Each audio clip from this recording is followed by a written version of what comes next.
tentang penyakit-penyakit yang berjangkit yang merebak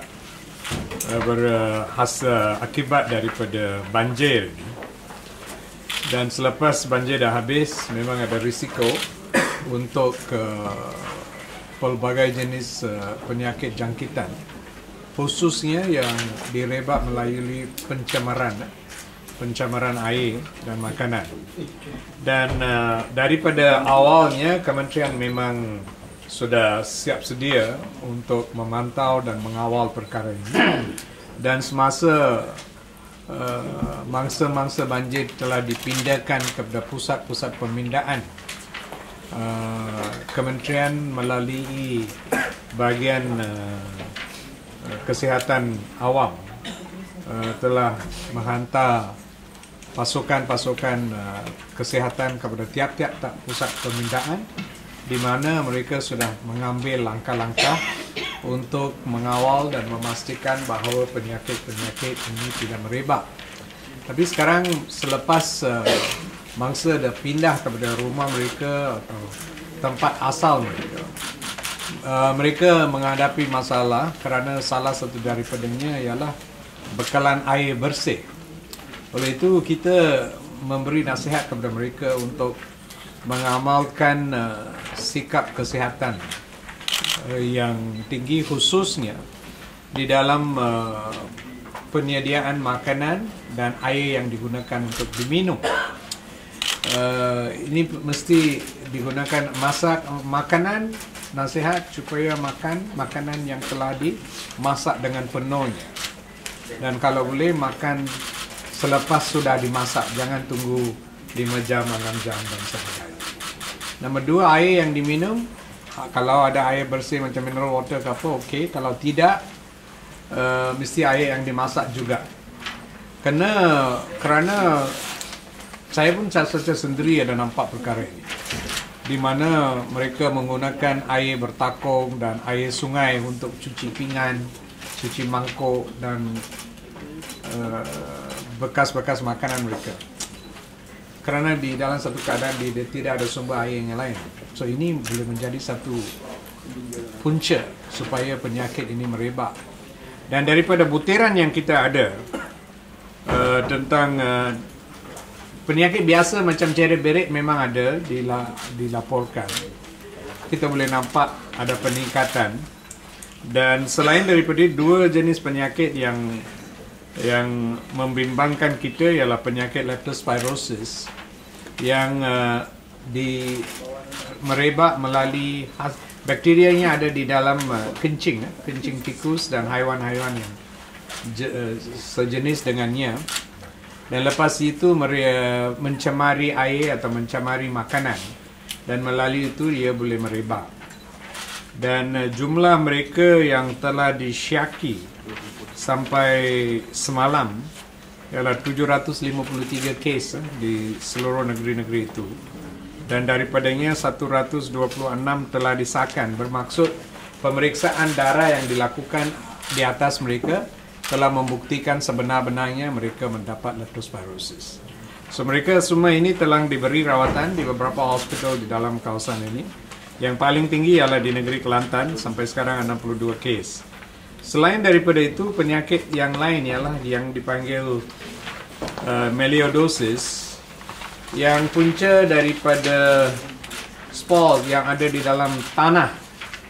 Dan selepas hakisan tanah berlaku dan habuk tanah yang begitu tinggi, ini menjadi satu perkara yang kita sudah daripada awal minta supaya langkah-langkah keselamatan digunakan, tetapi untuk orang awam ini sedikit susah. Dan ini kita nampak di dalam masa yang sama ada 20 kes yang telah disahkan, yang paling banyak di Pahang dan lepas itu di Kelantan dan di Perak dan Johor. Kita akan meningkatkan usaha untuk mendedahkan kepada rakyat supaya mereka tahu apa tanda-tanda ini melalui pendidikan kesihatan. Dan saya telah minta bahagian kawalan penyakit menggunakan media secara lebih optimal untuk meningkatkan kesedaran di dalam kalangan rakyat supaya mereka tahu apa yang gejala penyakit ini, apa yang tanda-tanda awal, supaya mereka boleh mendapat rawatan secara awal mungkin. Selain daripada itu ialah untuk pastikan kesihatan mereka. Mereka kena cuci tangan seberapa banyak yang boleh, itu sangat mustahak, dan gunakan contohnya boots dan mask semasa mereka buat pembersihan di dalam kalangan rumah mereka. Dan kita akan meningkatkan usaha untuk menambahkan kesedaran di dalam kalangan rakyat di situ supaya pengamalan ciri-ciri keselamatan semasa mereka menjalankan proses pembersihan rumah-rumah mereka atau dijalankan secara baik. Dan daripada segi rawatan dan keperluan rawatan memang kita mencukupi ubat dan lain-lain kemudahan supaya mereka boleh diberi rawatan secara optimal. This hand sanitizer, any decision what? Hand sanitizer. How much can you? Cannot announce that. I think okay. Issue number 2 ialah tentang Apple. Apple. Seperti dimaklum di dalam Amerika Syarikat, mereka telah mengesan bahawa ada beberapa orang penyakit, itu sampai 9 hari bulan 32 orang telah disahkan telah dijangkiti satu penyakit dipanggil Listeria monocytogenes di Amerika Syarikat. Dan lepas mereka dah buat pemeriksaan, mereka telah mengkaitkan penyakit ini dengan Apple yang telah dikeluarkan oleh salah satu syarikat pada awalnya yang ada di dalam California, yang telah mengeluarkan Apple jenis Granny Smith dan Gala. Dan selepas itu mereka ada beberapa syarikat di Amerika Syarikat secara sukarela, mereka pun sudah tarik balik pengeluaran Apple ini yang ada di Washington, di California dan Missouri secara sukarelawan. Dan daripada maklumat yang kita ada sekarang, ada beberapa syarikat yang telah mengimport Apple daripada syarikat ini. Dua ialah di Kuching dan Cebu, dan lain-lain walaupun kita ada suspek tapi belum pastikan bahawa mereka pun terlibat di dalam pengimportan daripada syarikat tersebut. Sampai sekarang kita tidak mempunyai apa-apa bukti untuk menunjukkan bahawa penyakit Apple yang dicemarkan dengan kuman ini sudah sampai ke Malaysia. Tidak ada bukti. Dan bahagian kawalan penyakit telah diarahkan untuk menjalankan pemeriksaan kata sampel-sampel Apple yang diambil daripada pintu-pintu masuk kita dan daripada kedai dan di mana Apple dijual, untuk lihat kalau ada. Sampai sekarang saya ingat kita tidak ada bukti. Oleh itu rakyat di saya berharap mereka yang jual Apple untuk memberi satu keyakinan kepada rakyat ini boleh menunjukkan bahawa mana yang sumber Apple ini. Kalau mereka ada tahu sumber ini daripada Australia atau New Zealand atau negara-negara yang lain, rakyat boleh beli Apple itu tanpa apa-apa perasaan yang tak berapa senang. Oleh itu saya ingat kalau mereka boleh buat ini senang. Kalau boleh buat itu akan bantu rakyat untuk membuat pilihan yang baik. Dan kita akan update keadaan ini dari masa ke masa kalau ada mendapat maklumat yang lebih dalam. Anything new, Noraini? That's all.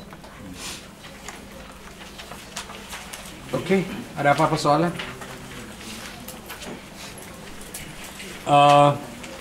Two issues which we discussed today. One is the the issue of diseases which are spread by flood, we have we are seeing an increase in gastroenteritis as diarrheal diseases and upper respiratory tract infections among those people who have been victims of blood. The other two diseases which are worrying is increase in the number of leptospirosis cases, which is about 700 odd cases reported, 753 cases suspected, and 126 cases confirmed in those areas. And these patients are getting treatment from the various hospitals. And we also have confirmed 20 cases of melioidosis in those affected areas. So we are increasing our public education and public awareness campaign and public hygiene campaign, so people can observe public hygiene. We want them to make sure that they only drink boiled water and eat well-cooked food as precautionary measures, and take precautionary measures like wearing boots, wearing gloves, and possible masks while they're cleaning their houses and cleaning their premises. On terms of treatment, I think we got adequate facilities to manage them and to diagnose these cases, and we will increase our public health surveillance to reduce the risk of this disease spreading and continue advising people on this. Or another issue is the contamination of apple coming from a company in California with this bacteria called Listeria, and the American authorities have confirmed that they have found apple which was contaminated with bacteria, particularly with one company in California which imports Granny and Gala apples. And this has of course created concern in Malaysia, and we have taken precautionary measures. We have identified two companies which actually imported from this source, and those companies, we have taken action to ensure that their products are not distributed. We suspect there could be other companies on which we are investigating further. Meanwhile, we are also increasing our surveillance at the entry points to make sure that the apples which are coming from these sources are controlled. And while we're also doing sampling and checking on samples which are already in the market. So far there's no evidence that these contaminated apples have reached our country, and no evidence of anybody who is having this disease. So we will keep the public informed as and when new information comes to us. We are keeping in close touch with the Food and Drug Authority of America and with the agriculture attaché from the United States who serves our region. So with that information we'll be able to update you all on latest information. Okay? Any questions? Datuk, mengenai penyakit kuku dan mulut di kalangan kanak-kanak, ada tak info mengenai peningkatan kes itu dan bagaimana situasi penyakit itu sekarang? Got figures on hand, foot and mouth disease? Data tu tak ada, tapi dari segi trend di pusat-pusat, kalau kita cakap pasal relation to banjir, di pusat-pusat pemindahan dulu tidak ada peningkatan yang ketara bagi handphone maupun Indonesia. Dan trend seluruh negara, data tu saya tak ada buat masa ni. Saya tak ada nampak peningkatan yang mendadak untuk ketara buat masa ini. Memang ada dilaporkan kes-kes secara sporadik, biasanya melibatkan kanak-kanak tadika dan sebagainya. Again, isu kebersihan gigi, kebersihan tadika juga memain peranan, dan juga dari segi kesesakan sesuatu pusat tadika itu berbagi perhatian. Okay, tapi you kena membezakan hand, foot and mouth disease yang menjangkiti anak-anak daripada yang datang daripada lembu dan haiwan. Berbeza sangat. This is a mild self-limiting disease yang di dalam beberapa hari it will recover by itself. Whereas the other one is the one which is dangerous. Kadang-kadang when you say hand, foot, and mouth, people get worried. It's whether it's the other one, which is totally different. This is a common disease which happens commonly and which actually is self-limitation and actually recovers. Datuk Sri, unit penyakit kencing tikus tadi tu tak ada menyebabkan kematian lagi ya? Ada dua, I think. Kematian? Leptospirosis. Yang dilaporkan ni belum ada kematian. Ini kes-kes yang disahkan. Mungkin untuk just tambahan pada maklumat tadi, dua daripada kes itu adalah daripada volunteers. Itu kita kata sukarelawan yang pergi itu pun kena hati-hati, kena pastikan bahawa kalau membantu tu pakai pakaian lengkap dan bersih, dan kemas, dan juga bila balik tu kalau ada tanda-tanda gejala tu datang cepat-cepat. Jadi sebab kita dah wawarkan perkara ni pada orang yang ramai yang datang pada kita dan kita dah dapat kesan awal, in fact yang 2 orang ni dah sembuh.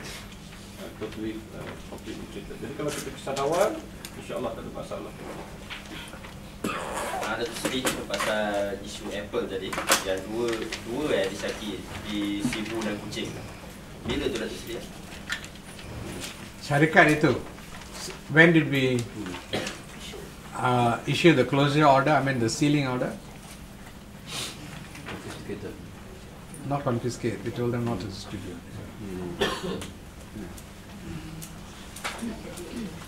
Last.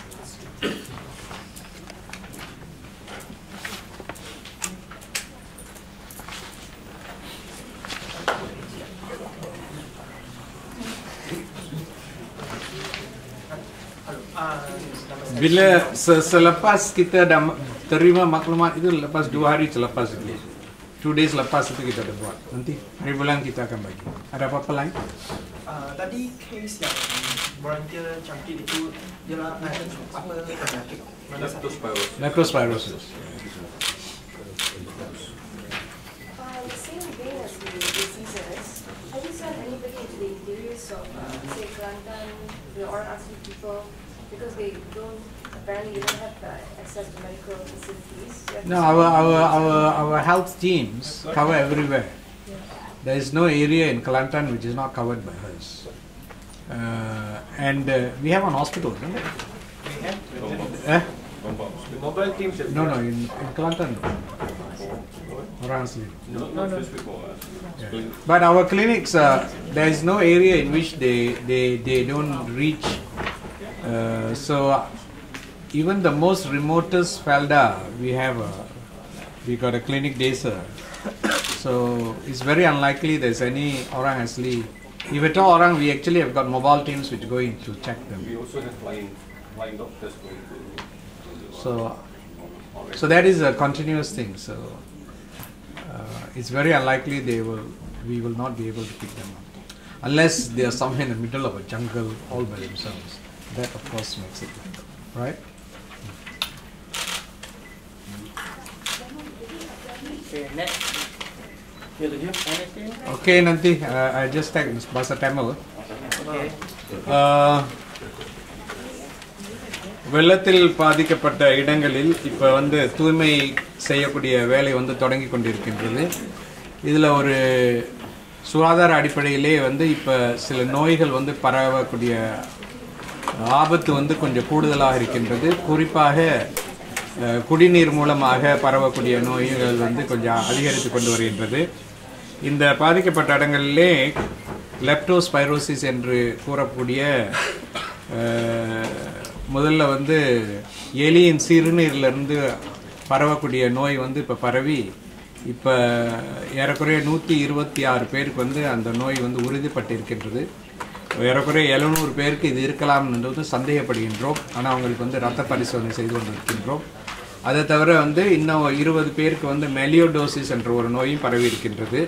பொதுவாக அந்த வட்டாரத்தில் இருக்கக்கூடிய மக்கள் வந்து சுகாதார அம்சங்களை வந்து பின்பற்ற வேண்டும். முழுமையான நல்ல கொதித்த தண்ணியை வந்து தான் அவங்க வந்து பயன்படுத்த வேண்டும். குடிப்பதற்கும் கொதித்த தண்ணியை தான் அவங்க குடிக்க வேண்டும். சமையல் வந்து முழுமையாக நல்லா கொதிக்க வச்சு சமைச்ச உணவுகளை வந்து அவங்க உண்ண வேண்டும். அதே நேரத்தில் சொந்த சுகாதாரத்தையும் கையை வந்து அடிக்கடி கழுவ வேண்டும். அப்படி என்ன வேலை செஞ்சாங்கன்னா அதுக்கு பிறகு முழுமையாக குளித்து உடம்பை வந்து தூய்மைப்படுத்திக்கொள்ள வேண்டும். இந்த அடிப்படை சுகாதார அம்சங்களை வந்து அவங்க பின்பற்ற வேண்டும். அப்போ தான் இந்த நோய் வந்து அவங்க தடுக்கலாம். எங்களை பொறுத்தவரையிலே சுகாதார விழிப்புணர்வை கூட்டுவதற்கும் இந்த நோயை பற்றிய அறிகுறிகளையும் மக்களுக்கு தொடர்ந்து கூறிக்கொண்டு அவர்களுடைய தயார் நிலையை வந்து உயர்த்துவதற்காக பல முயற்சிகள் செய்து கொண்டிருக்கின்றோம். அவங்களுக்கு வேண்டிய உதவியை செய்வதற்கு அங்கே வட்டாரத்தில் இருக்கக்கூடிய எல்லா சுகாதார அம்சங்களும் தயார் நிலையில் இருக்கு. Okay, thank you. என்ன கேட்க போகிறேன்? 2 கிளைகள் வந்து 30th ஜனவரி வந்து பூபார் பண்ணிடுவாங்கன்னு சரவணன் சொன்னார். ஸோ நெக்ஸ்ட் ஸ்டெப் என்ன செய்ய போகிறீங்க? கூடிய வரையில் அந்த கலையில் ஒரு கூட்டத்தை நடத்துறதுக்கு இப்போ நாங்கள் பேச்சுவார்த்தை நடத்திட்டு இருக்கோம். அது தலைவர் இப்போ தான் வந்திருக்காங்க வெளிநாட்டுக்கு போயிட்டு. அது நடத்தி அவங்க வந்து பூபார் பண்ணாத, அதாவது ROS வந்து 3 நிலையில் கொடுத்துருக்காங்க. கிளை நிலை வந்து இந்த மாதம் இறுதிக்குள்ளே முடியும். அப்புறம் இன்னும் 1 மாதத்தில் வந்து தொகுதி நிலையும், அதுக்கு 1 மாதத்துக்கு பிறகு வந்து தேசிய நிலையும். இந்த காலகட்டத்துக்குள்ளே என்னை பொறுத்தவரையில் எல்லா பிரச்சனையும் தீர்க்க வேண்டும் என்று எங்கள் உடன்பாடு. இதை செய்வதற்கு கொஞ்சம் தாமதம் ஏற்பட்டு இருக்கின்றது என்பதை எல்லாரும் இருக்கோம். இதை கொஞ்சம் தெளிவுபடுத்தி இதை சரியாக செய்யக்கூடிய முயற்சியில் கூடிய விரைவில் அதை வந்து செயல்படுத்தும். எல்லா போஸ்ட்டுக்கும் தேர்தல் வைக்கணும்னு சொல்லி ஒரு தரப்பு முடிவு செஞ்சுட்டு பேசுகிறாங்க. அதை பற்றி நீங்கள் என்ன? அது அதிகாரப்பூர்வமாக எங்களுக்கு சொல்கிறது வரைக்கும் அதை பற்றி நான் கருத்து சொல்லுவேன். சரியா?